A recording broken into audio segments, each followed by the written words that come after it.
मैं सबसे पहले आपका अभिनंदन एवं अभिवादन करते हुए आग्रह करना चाहूँगा कि मुझे बोलने के लिए जो समय दिया है, मैं उसमें से 2 मिनट का समय महाकुंभ हादसे का शिकार लोगों की आत्मा की शांति के लिए खड़े होकर के मौन रखना चाहूँगा। अगर किसी अन्य को भी सच्चे मन से मृतकों के प्रति सच्चा भाव है तो वो भी हमारे सांसदों के साथ खड़ा होकर के ये मौन श्रद्धांजलि अर्पित कर सकता है। ये माननीय सदस्य अध्यक्ष महोदय, अगली लाइन अध्यक्ष महोदय, ये विषय अध्यक्ष महोदय, आप सीनियर लीडर हैं। अध्यक्ष महोदय, ये अधिकार आपका है। कभी नहीं रही। ये मैंने विषय मेंशन करते हुए भरोसा है इस विषय पर मौन कर दिया था, इसलिए अध्यक्ष का अधिकार है। हाँ, मैं वही अध्यक्ष महोदय, ये जो बात मैं शुरू कर रहा हूं, जहां मैंने मौन 2 मिनट के लिए श्रद्धांजलि की बात की है, ये अधिकार मेरा नहीं है अध्यक्ष महोदय, ये अधिकार आपका है। मुझे पूरा भरोसा है आप पर कि जब अभिभाषण की चर्चा खत्म हो रही होगी उस समय 2 मिनट का मौन श्रद्धांजलि जरूर दी जाए जो श्रद्धालुओं की जान गई है। नहीं अध्यक्ष महोदय, नहीं अभी 1 मिनट आप लोग कुछ मत बोलो। नहीं कुछ नहीं। अध्यक्ष महोदय, अभी तो अध्यक्ष महोदय मैंने बात शुरू नहीं की है, और जिन लोगों को तकलीफ है और जिनको दुख होना चाहिए उनके बारे में मैं, हालांकि वो बात मैं बाद में कहना चाहता था महाकुंभ के बारे में, लेकिन अध्यक्ष महोदय क्योंकि बहुत सारे माननीय सदस्य ये सुन नहीं सकते हैं, इसलिए मैं बात वहीं से शुरू करता हूं। आप देश के परम अभिभावक होने के नाते हमारा आपसे अनुरोध है कि जहां सरकार बजट के आंकड़े लगातार दे रही है, और जब मैंने अभिभाषण पढ़ा अध्यक्ष महोदय, बहुत सारे आंकड़े सरकार ने दिए हैं। आंकड़े देने से पहले महाकुंभ में मरने वालों के आंकड़े भी दे दें। महाकुंभ की व्यवस्था के बारे में स्पष्टीकरण देने के लिए मेरी मांग है अध्यक्ष महोदय, सर्वदलीय बैठक बुलाई जानी चाहिए। महाकुंभ आपदा प्रबंधन व खोया पाया केंद्र की जिम्मेदारी सेना को दी जाए। महाकुंभ हादसे के शिकार लोगों की मृत्यु, घायलों का इलाज, दवाइयों, डॉक्टर, भोजन पानी, परिवहन की उपलब्धता का आंकड़ा संसद में पेश किया जाए। महाकुंभ हादसे के लिए जिम्मेदार लोगों पर, महाकुंभ हादसे के लिए जिम्मेदार लोगों पर घोर दंडात्मक कार्रवाई हो। जिन्होंने सच छिपाया है उनको दंडित किया जाए। अध्यक्ष महोदय, हम डबल इंजन की सरकार से पूछते हैं, अगर अपराध बोध नहीं था तो आंकड़े दबाए, छिपाए और मिटाए क्यों गए हैं?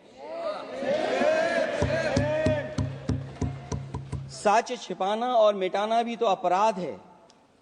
इसका दंड कौन भुगतेगा अध्यक्ष महोदय? जहां इंतजाम होना चाहिए था वहां प्रचार हो रहा था। एक धार्मिक समागम में डबल इंजन का राजनीतिक प्रचार अशोभनीय है, निंदनीय है। इतने बड़े हादसे के बाद कम से कम अब तो वो होर्डिंग उतरवा देना चाहिए। अध्यक्ष महोदय, महाकुंभ की जो तैयारी हुई, जो हम लोगों ने जाना वहां पर, महाकुंभ न केवल 144 साल के लिए ये कहा गया, बल्कि ये भी कहा गया कि पहली बार धरती पर इस तरह का डिजिटल और जो आधुनिक चीजें हैं, टेक्नोलॉजी, उसका इस्तेमाल कर करके महाकुंभ होने जा रहा है। सीसीटीवी, ड्रोन, लाइव स्ट्रीमिंग के आधार पर जिनका दावा था कि वो डिजिटल कुंभ करा रहे हैं, वो मृतकों की डिजिट नहीं दे पा रहे हैं। एक तरफ तो जो लोग डिजिटल डिजिटल डिजिटल अध्यक्ष महोदय कहने को थकते नहीं हैं, लेकिन जब कुंभ में इतना बड़ा हादसा हो गया है तो यही सरकार डिजिट नहीं दे पा रही है। हमारे अपने लोग मारे गए हैं, जिसमें परिवार का हर रिश्ता दिवंगत हुआ है। किसी की माता, किसी के पिता, किसी की बहू, किसी की बेटी, किसी का भाई बहन, चाचा चाची। बच्चों के आंकड़े तो अभी तक नदारद हैं। खोया पाया केंद्र ही लोगों को तो नहीं मिल रहा है। जो खोया पाया केंद्र था उसको भी लोग पा नहीं पा रहे, ढूंढ नहीं पा रहे। अध्यक्ष महोदय, कुंभ कोई पहली बार नहीं हो रहा है। कुंभ का आयोजन सदियों से होता आया है। हमारे पौराणिक और हमारे इतिहास के दस्तावेज ये बताते हैं कि समय समय पे जो भी सरकारें रही होंगी, जिसका भी राज रहा होगा अध्यक्ष महोदय, उसने महाकुंभ या इस तरह के कुंभ का आयोजन किया है। एक तरफ तो वो कि जो 144 साल बाद महाकुंभ होने जा रहा है, उसका इतना प्रचार किया। और मैंने तो कई टीवी इंटरव्यूज में, कई समाचार चैनलों पर ये बात सुनने में आई और सुनते रहे हम लोग कि सरकार ने 100 करोड़ लोगों के आने का इंतजाम किया है। और अगर 100 करोड़, अध्यक्ष महोदय, अगर ये बात गलत है तो मैं रिजाइन आपको देना चाहता हूं। अगर अध्यक्ष महोदय, ये माननीय सदस्य लोग अगर ये नहीं सुन पा रहे हैं तो मैं इनको एक एक को, आप नहीं गए स्नान करने, आप स्नान करने नहीं गए, इसीलिए इस तरह की भाषा का इस्तेमाल कर रहे हैं। अध्यक्ष महोदय, ये कहा गया कि 144 वर्ष के बाद ये हो रहा है। जहां तक मेरी समझ और जानकारी कहती है, जो एस्ट्रोनॉमी और एस्ट्रो चीजों को समझते होंगे वो ये स्वीकार करते होंगे, जो भी कुंभ होता होगा वो 144 वर्ष के बाद ही होता होगा। लेकिन ये कहा गया कि नक्षत्र ऐसे हैं। तो मैं अध्यक्ष महोदय सरकार से कहना चाहता हूं कि सतयुग से लेकर के कलयुग तक ये सनातन परंपरा रही है कि संत महात्मा साधु समाज मुहूर्त के हिसाब से शाही स्नान करते हैं। उसमें नक्षत्रों के हिसाब से जो सहयोग बनता है वही शाही स्नान का मुहूर्त होता है। लेकिन भाजपा के राज में ये सनातन परंपरा टूट गई। पहले सरकार ने संत समाज को शाही स्नान रद्द करने का आदेश दिया, जिससे अनादिकाल की सनातन परंपरा टूटी। और फिर जब देश भर ने ये बात उठी, देश भर में ये बात उठी, तो उन्होंने हादसे को छिपाकर फिर से आदेश दिया कि अखाड़े शाही स्नान करने जाएं।